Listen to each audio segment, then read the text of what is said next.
So in this video we're going to have a look at how individual lines of code are interpreted by the computer as we're running our program, and that's slightly different from the idea of sequencing which you might encounter in GCSE computer science, for example, and it's something that I don't often hear discussed in classrooms. So often people use the terms programming and coding interchangeably. I try not to use the word coding in my lessons because to me coding is more to do with syntax, and also coding has more different uses. So people talk about ASCII code, for example, or they talk about coding information to put it into a database. So I think the skill that we're trying to teach, certainly up to GCSE, is about those skills of decomposition and abstraction.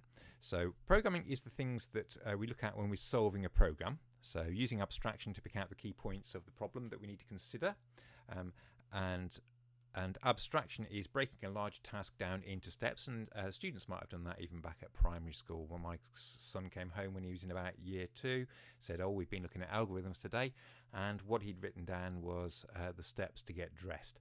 So we're familiar with those steps. We need to put them in the right order sometimes the order doesn't matter. So if it doesn't matter whether we put our left sock on first or our right sock, but we do need to put our socks on before we put our shoes on.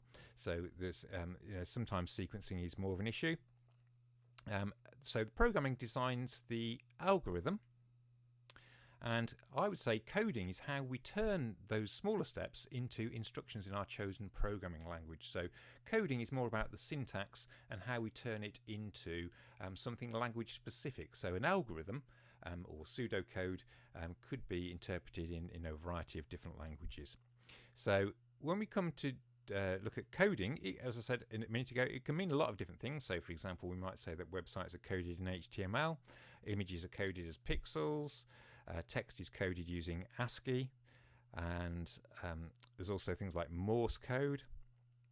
Information is coded for database storage, so even if you haven't heard it called this, you're probably familiar with the idea of putting M for male, F for female, etc. when you're filling in forms or typing information into a spreadsheet.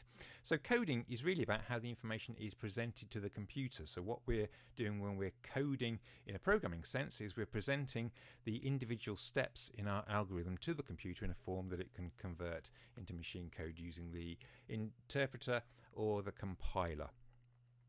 So when we talk about sequencing for GCSE, in a procedural language like Python, for example, which most schools seems to use, we say the execution starts at the top and moves down the line at a time till we reach the end. But does it always behave that way? There are some exceptions. The GCSE calls that sequencing, but most students, certainly by the time they get to year 10 and year 11 thinking about their exam papers, they know, for example, that not every line gets executed. We've got conditional execution, known as selection in the GCSE. So that's if, then, else, or case and switch, or match and case in Python. Iteration and loops, so some bits might get repeated a number of times or until a particular thing happens. Also we've got functions and procedures, so actually execution skips the function definition and starts with the main part of the program and then jumps back up to the top if that's where you put your functions and executes those, and it kind of jumps up and down all over the place, doesn't it? But we tend to kind of gloss over that. There's an asterisk against procedural, because if you're doing A-level you might encounter that. You might look at other types of programming language. So order of evaluation, again, I think previously I've assumed that students kind of pick this up in the same way that people pick up rules of language just by listening to examples and things. I do a lot of live coding demonstrations in my lessons, and I hope that students can kind of see how it works, but I think I'm going to try and put more effort into teaching this kind of explicitly.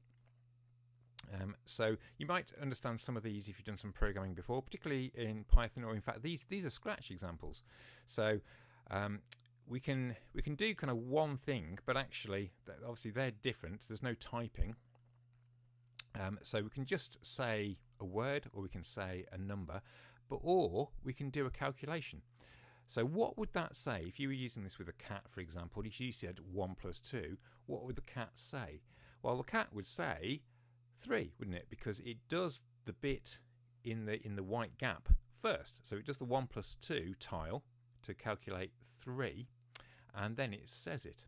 So that's what I'm talking about by order of operation. When you have a line of code, or indeed a complex set of tiles, what order do the instructions take place? And this is very much like the BIDMAS of programming, isn't it? So and understanding this avoids any kind of ambiguity in our programs. It helps you to read programs more particularly. I'm not necessarily saying that students should start creating more complex programs, but hopefully they can read them. So what about if we do something like that? Well, what we've done there, the fiddly thing about Scratch is that actually it's quite difficult to do calculations involving more than 2 numbers or more than 2 variables, isn't it? Because you have to stack the tiles. The tiles can only cope with 2 numbers at a time. So to add 3 numbers together, I actually need 2 additions. Does it matter which way round I do it? If I do the 1 plus 2 and then add it to the 3, or if I add 1 to 2 plus 3, I get the same answer, don't I? In both cases, I'm going to get 6. In some ways, though, the separate tiles do behave a bit like brackets, so they kind of force that bit to be done first. In this case, the precedence of both equals doesn't result in a different calculation, but it could do. So, for example, if I had that and that, would they give the same answer? So if you just look at it and ignore where the lines are, it might look like it's the same thing, but actually what happens is, as I said, the inner tile behaves like a bracket. So in the first case, we do 3 times 2, which is 6, and then we add the 1, so we get 7. In the second case, we do the 2 plus 1 first to get 3, and then 3 3s are 9, so they wouldn't give the same answer. You might be familiar with examples like this from early on in Python. So if you use input with a question, what would that store? Well, that would ask the question, what is your name? And then it would store the answer in the variable called name. So there's actually quite a lot going on there in that single line of code. And students also seem to be familiar with this. They tend to use it almost without thinking if they're asking for a number, because Python's input command stores the input as a text. We need to use int to cast it to a number if we want an integer. So what this does is it asks the question, and then it casts it to an integer, and then it stores the answer in the variable called age. So just like BIDMAS, anything inside the brackets is done first, and if there are multiple sets of brackets, we do the innermost first, exactly like a numerical calculation. Comparisons and calculations are usually done first, and also things on the right-hand side of an assignment or a definition, we'd have called it when I was at school, are also done first. So here, what's done first? Well, we do the 1 plus 2 to calculate 3, and then the 3 is printed. Here, we do the comparison. Is 5 less than 9? Yes, it is. So that would give the result true, and then we would print true. So the first one would print 3, the second one would print true. Here, if you don't know what eval does, I quite often use eval actually. If I've got an input and I don't know whether I want an integer or a floating point, because if you use int and somebody types in a floating point, you quite often get an error.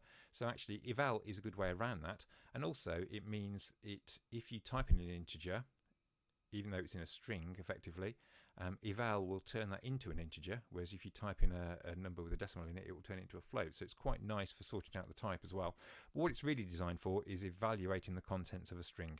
So what that will do is that will look in the string 1 plus 2, and then it will evaluate that, and that will come to 3, and then it will print that. And actually, just as an aside, if you're developing like a calculator app, eval is quite a good way to do that. You can build up your calculation in a string and then use eval on it to get the answer.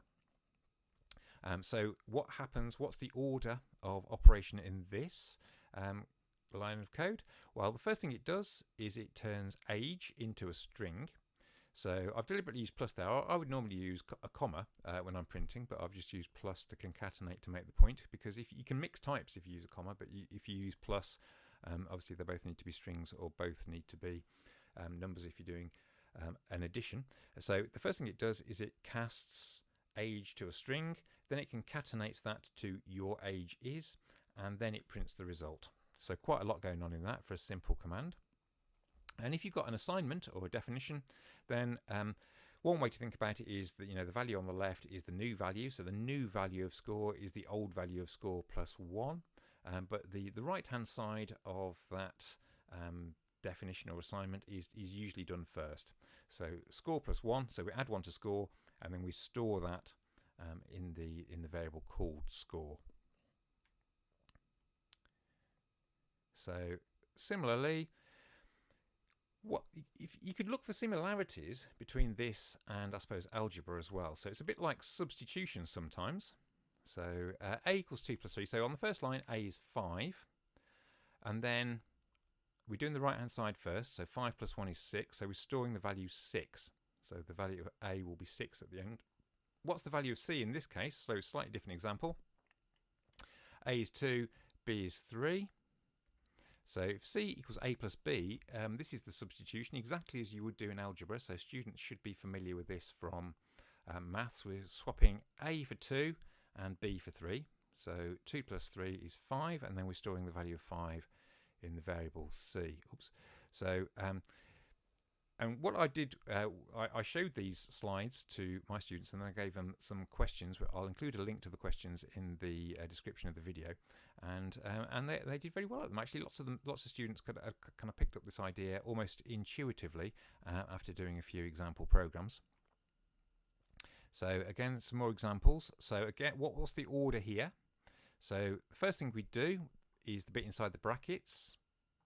So age plus 1, so we're adding 1 to the value of age, and then we're casting it to a string, and we're casting it to a string so we can concatenate it to the text you're nearly, and then we're storing that in the variable called text.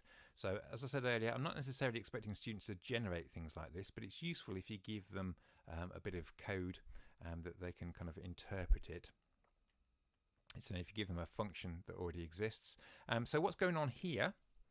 So the important thing here is that the result of this is not 27, which it would be if you did 9 times 3, but it's turning the 9 into a string that contains the character 9, and then multiplication in Python of a string repeats that string. So actually that will give you 999 in a string. What this would do, 3 less than 2, that's false. So that value would then be stored in A. And here you've got an example, so something slightly more complex. Actually, this is a bit like an example in one of the OCR papers, which was something about a discount voucher. And there was a similar thing about being able to get into the cinema if you were older than 15 and you had the money or a ticket. So in this case, voucher is false. That should be a capital F actually, shouldn't it? Lowercase f in JavaScript, confusingly.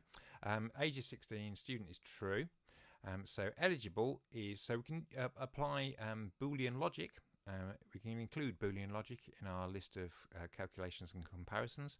So age is greater than 15, that's true.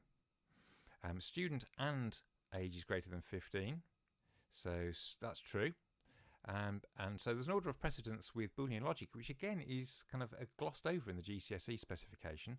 I'm not quite sure why, but and is done before or.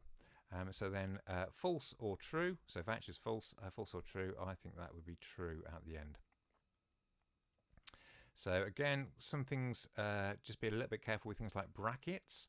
So int 1.6 times 2, and so the multiplication done inside or outside the bracket, does that make a difference? Well, yes. So if you do int 1.6, remember int doesn't round, it truncates, so it removes all the bit after the decimal point. So that would int 1.6 would give you 1, and then you multiply it by 2, and obviously that would give you 2. Whereas on the right hand side, 1.6 times 2 is 3.2, and then we cast that to an integer, and that would give us 3. So they would give different answers there. Similarly with this one, On the left, we would get 2.5, and on the right, we would get 3, because we'd calculate 3.1 and then we'd truncate it.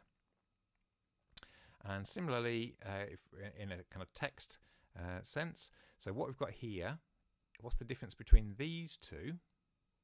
Well, the difference is the upper is inside the brackets on the top and outside. So in the first case, that's going to capitalize the question, and in the second answer, in the second case, that's going to capitalize the answer. So what you type in will be forced into uppercase. So the order does make a difference. So similarly, in English, you get this kind of idea, and people pick up the rules kind of intuitively, as I said earlier. So if I said of a house, the house is black, the house is abandoned, the house is big, the house is old, you'd think that was probably a bit strange if I wrote that down in a book, for example. You could probably come up with a way of combining those in a more concise way. You could kind of nest those adjectives. So you could say something like the black abandoned big old house.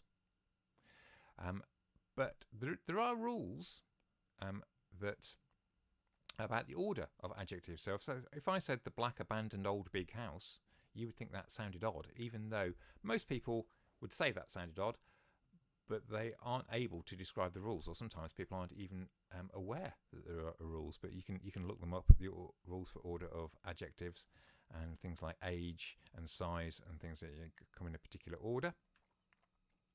So what does this do? So we can even kind of nest other commands inside the brackets. So what this is going to do first, the innermost bit on the brackets is the input. So it's going to ask for age, then it's going to cast it to an integer, then it's going to add 1, and then it's going to print it.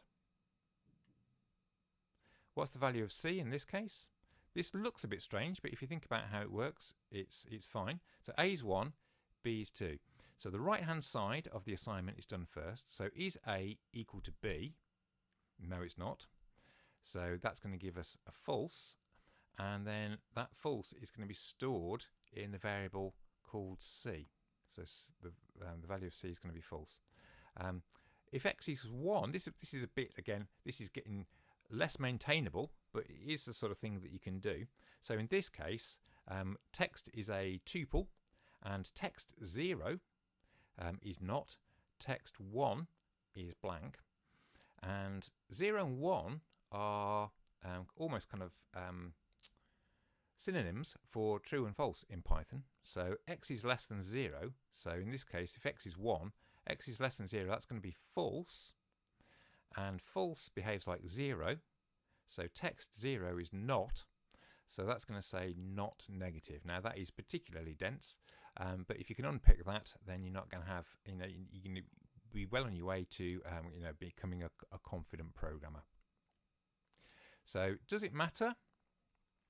So sometimes I think students, particularly when they're beginning, they tend to write overlong programs, and also they tend to overuse variables. They tend to store things that don't need storing.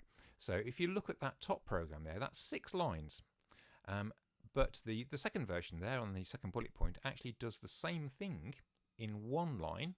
It's a bit more dense, it's a bit less maintainable, but actually it does the same thing. It's not significantly longer than just an individual line in the first version of the program. So it's about, I don't know, what, 1/5 of the length of the first program.